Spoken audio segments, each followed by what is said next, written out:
Vous suivez la télévision Isanganiro. Bienvenue, chers téléspectateurs, à ce journal dont voici les principaux titres. La radio Isanganiro souffle sa 21e bougie ce samedi. Pour cette occasion, le directeur de la radio Isanganiro plaide pour que les autorités facilitent l'accès à l'information aux journalistes lors des fréquentes descentes sur terrain. Vous aurez plus de détails au cours de cette édition et appel à l'aide de 4 familles victimes des inondations dans Kagoti sur la colline Mutambara de la commune et province Rumongue. Ils indiquent vivre dans des conditions déplorables au bureau collinaire où ils ont été provisoirement abrités. Elles demandent à être épaulées. Tout de suite, les détails.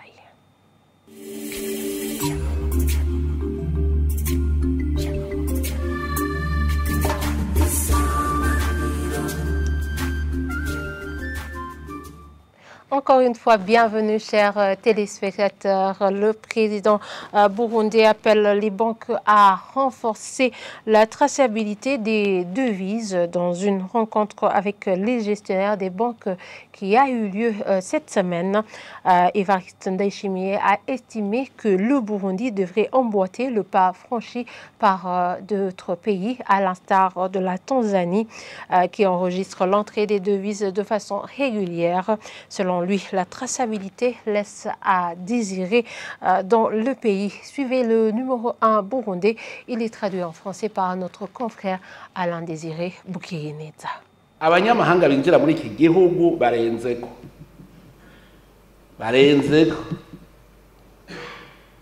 mugabo waja ukabona abitwa ngo nabavunjaye amabero doshaje ukayabona mugandi wigera ubona iryo devise. Les étrangers ne cessent d'entrer dans le pays, mais pas de traçabilité des devises alors que nous avons des bureaux de change. Est-ce que les bureaux de change collaborent effectivement avec les banques? Je pensais que les bureaux de change ne font que collecter les devises à destination des institutions bancaires. Nous nous sommes entretenus avec la Banque mondiale notamment. Mais nous ne voulons pas que les crédits qui nous seront octroyés nous retrouvent désorganisés. Il faut plutôt que nous soyons organisés davantage. Des fois, les devises de certaines banques sont attrapées en situation de fraude et pourtant la Banque centrale BRB n'était pas au courant. C'est cela qui cause une certaine méfiance envers nous. Et c'est ce qui nous cause des problèmes. Il faut que l'on dénonce cette situation. Les bureaux de change ne devraient pas travailler de cette manière. J'ai observé ce qui se passe en Tanzanie. Quand je me dirige vers une maison de change, on enregistre minutieusement le numéro de passeport, les entrées de devises occasionnées et l'on délivre à cet effet un reçu de telle sorte qu'un éventuel contrôle soit possible. Nous nous en sortirons. Seulement, nous devons le considérer comme une lutte. Neza barandikana nimero de passeport bakamparesi amahera yazanye $200 tumuhayaya nkabona resi nkabona ko bavyanditse neza hamwe control ije iboneka ego ibituzo bivamo mugabo tutemeye kugwana ntituzofata ubivuyemo. Je vous le disais en titre, la radio Isanganiro souffle sa 21e bougie ce samedi. À l'occasion de cet anniversaire, le directeur AI de la radio Isanganiro fait savoir que cette radio a accusé un progrès significatif, surtout sur le plan de la communication numérique. Suivez-le. Nous célébrons 21 ans de l'existence de la radio Isanganiro qui a donné naissance à la télévision Isanganiro, la radio Isanganiro qui émet non seulement sur le territoire national mais également sur l'Internet pour parvenir tous les Burundais qui nous captent 10 pays mais également de l'étranger. La radio Isanganiro, comme la télévision Isanganiro aujourd'hui, je dirais que ça a été un parcours, 21 ans durant, ça a été un parcours, parfois jonché d'embûches, je dirais la fermeture de la radio Isanganiro durant l'existence de la rébellion à l'époque, mais également qui a traversé la période aussi difficile de 2015, qui a connu la fermeture pour toute une période d'une année. Donc nous avons passé des moments je dirais, agréables, mais également des moments difficiles. La radio-télévision Isanganiro émet 24 sur 24 heures via l'Internet. La radio-télévision Isanganiro est sur Facebook. La radio-télévision Isanganiro est sur Instagram. La radio Isanganiro est sur YouTube. Pour dire que la radio Isanganiro s'est adaptée au contexte de l'évolution numérique du moment et nous comptons toujours évoluer dans ce sens parce que nous sommes sur... La télévision est sur StarTime, même sur le SAT32. Nous sommes également sur le 790 sur StarTime. Nous évoluons et nous espérons que d'ici l'année prochaine, nous serons aussi sur Canal+, juste dans le souci d'atteindre nos téléspectateurs, nos auditeurs qui nous suivent et du Burundi et de l'extérieur du pays. La radio Isanganiro ne va pas cesser à s'adapter au contexte pour satisfaire les Burundais de l'intérieur et de l'extérieur du pays. L'information, la source publique nous est parfois difficile à atteindre, mais pas de façon globale, de façon, je dirais, contextuelle ou de façon individuelle, si on peut utiliser le terme, parce que ce ne sont pas toutes les autorités publiques qui nous refusent l'information, mais certaines autorités publiques, ça c'est un grand défi. Mais tout cela étant, nous nous félicitons des démarches déjà entreprises par le gouvernement via notre ministère de tutelle, qui est le ministère de la Communication, de mettre sur pied une loi sur l'accès à l'information. C'est cette loi qui viendrait mettre un peu de la force, contraindre même l'autorité à donner l'information utile pour le bien-être de la population que nous servons, pour justement asseoir cette transparence dans les activités, dans l'action gouvernementale.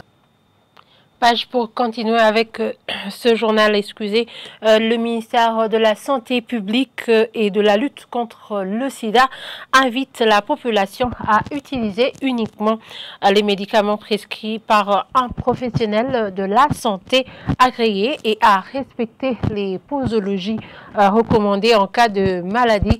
Dr Lidwin Baradahana l'a dit ce samedi lors d'une déclaration sortie à l'occasion de la semaine mondiale dédiée à la sensibilisation pour un bon usage des antimicrobiens, édition 2023. Suivez-la.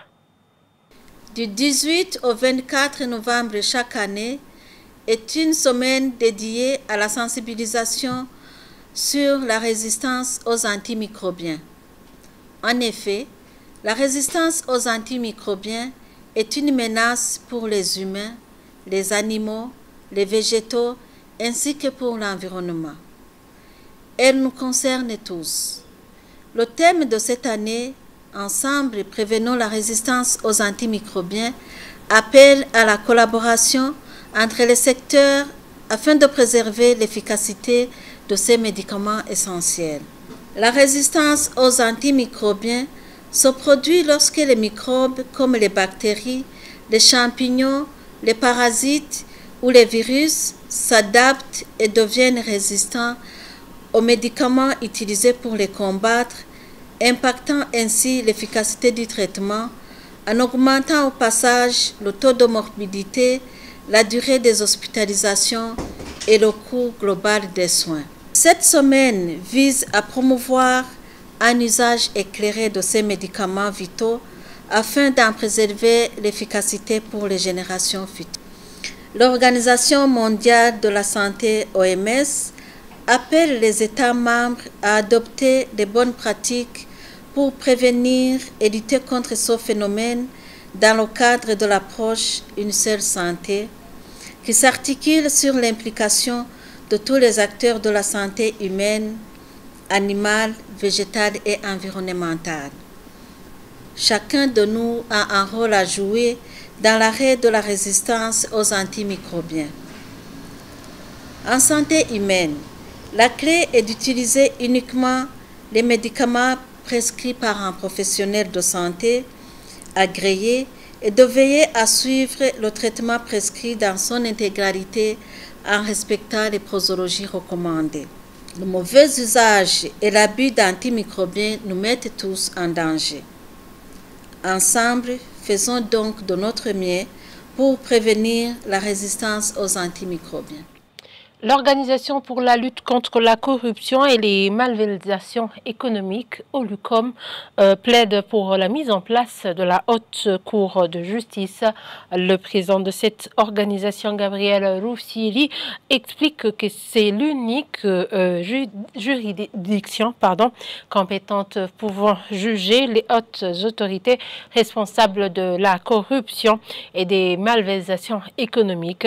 Il a dit ce samedi, plutôt cette semaine, au cours d'un atelier de restitution des résultats d'une étude commanditée par l'OLUCOM sur la proposition des pistes d'amendement du cadre légal anticorruption. Suivez-le. La plaidoirie est claire. D'abord, c'est le respect de la Constitution. Comme la Constitution exige que cette haute cour de justice soit là, vous comprenez qu'à ce niveau, pour nous, c'est le respect simple de la Constitution.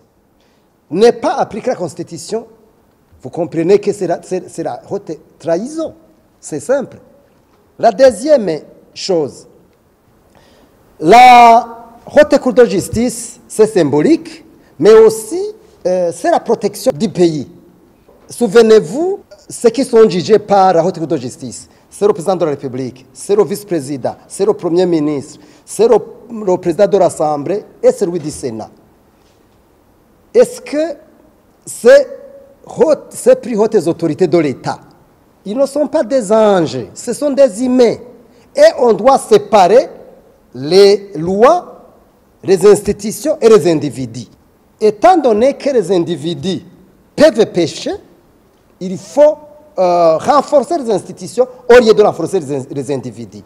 Vous avez entendu, je ne sais pas si c'est vrai ou faux, le jugement n'est pas encore là, mais on a parlé de 155 maisons et parcelles inscrits ou enregistrés sous le nom d'une famille. Dans ce cas-là, cela prouve exactement que tout le monde peut pécher. Tout le monde peut pécher. Donc, je pense que la plaidoirie, c'est de protéger le pays de toutes ces failles que nous voyons ici et là. Page Société pour clôturer ce journal. 4 familles victimes des inondations courant dans Kagoti sur la colline Mutambara de la commune et province de Rumongue disent vivre dans des conditions déplorables au bureau collinaire où elles sont provisoirement abritées. Elles n'ont ni nourriture ni matériel de couchage. Elles et les autres victimes sur cette colline voudraient être assistées dans l'urgence. Au niveau de l'administration locale, l'on informe avoir déjà soumis la question à l'autorité supérieure. Le point avec Jean-Pierre Misago. Au bureau collinaire où ces 4 familles sont temporairement abritées après les inondations à Kagoti ce 13 novembre courant, elles désespèrent. Elles disent en effet avoir perdu tous leurs biens, y compris le matériel scolaire de leurs enfants. Le manque de nourriture complique la vie à ces familles sans matériel de couchage et certaines disent qu'elles en sont même devenues malades. Ces 4 familles abritées temporairement au bureau collinaire de Mutambara, auxquels s'ajoutent 17 autres de leurs voisins abrités dans le voisinage, demandent une intervention rapide. Une demande d'intervention, c'est aussi au site abritant les déplacés de la récente montée des eaux du lac Tanganyika. 80 des maisonnettes ententes qui les abritent ont été également inondées, de même que les latrines. Ici aussi, on réclame une délocalisation. Athanase Masumbuko, un des élus collinaires de Mutambara, dit qu'un rapport irrelatif a été déjà transmis à leur supérieur hiérarchique. Et voilà, c'est ici que nous clôturons ce journal. Merci de nous avoir suivis et très bonne suite de programme sur la télévision Isanganiro.